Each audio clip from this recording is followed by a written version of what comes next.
Welcome to my channel Bapan blog. মই আইছো আজি মছলবোৰত এসাঁজ খাবৰ কাৰণে। ক্ৰিষ্টেল এখন হোটেল এখন আছে, তাইলৈ খাম আজি এসাঁজ আৰু আপোনাক সম্পূৰ্ণ দেখুৱাম। বলক আমি ভিডিঅ'টো আৰম্ভ কৰোঁ। মোৰ চাইডক লাইক কৰক, কমেণ্ট কৰক, ছাবস্ক্ৰাইব কৰক। মই শুনিছো মানে ৰাভা হাতৰ খাদ্য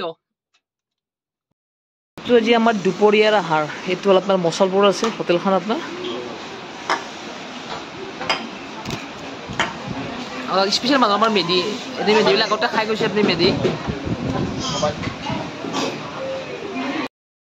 ইমান সোৱাদ লগা মানে ঢেকীয়া আপোনাৰ চব ঢেকীয়া দিছে আৰু কিবা কিবা বটা দিছে আপোনাৰ এনেকৈ টোটেল আপোনাৰ 5খন এনেকুৱা আপোনাৰ চাটনি দিছে আপোনাৰ। খাই থাকিলে আপোনাৰ যিমান লাগে। আজি আমি এসাঁজ মছলবোৰত মানে ধুনীয়া খাদ্য আপোনাৰ চবেই আহক ইয়াত খাবৰ কাৰণে।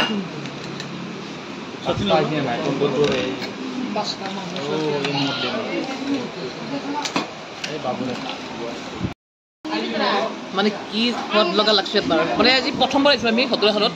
আমাৰ মানে মেইন স্পেচিয়েল মানুহ হ'ল কৌশিক মেধি। কৌশিক মেধি আপোনাৰ 3বাৰ বনাইছে, ইফালে 10বাৰৰ ওপৰত খাইছে বোলে। আমি ডাইৰেক্টত নাখালোঁ, আমি ইয়াতে খালোঁ মছলবোৰত। এখন আপোনাৰ অদ্ভুত আইটেম মানে খাই বহুত সোৱাদ লগা মানুহ বহুত। আৰু আমাৰ মেধি কাটি কিবা কৌশিক মেধি প্ৰত্যেকটা ভিডিঅ'ত মোৰ আছে কৌশিক মেধি।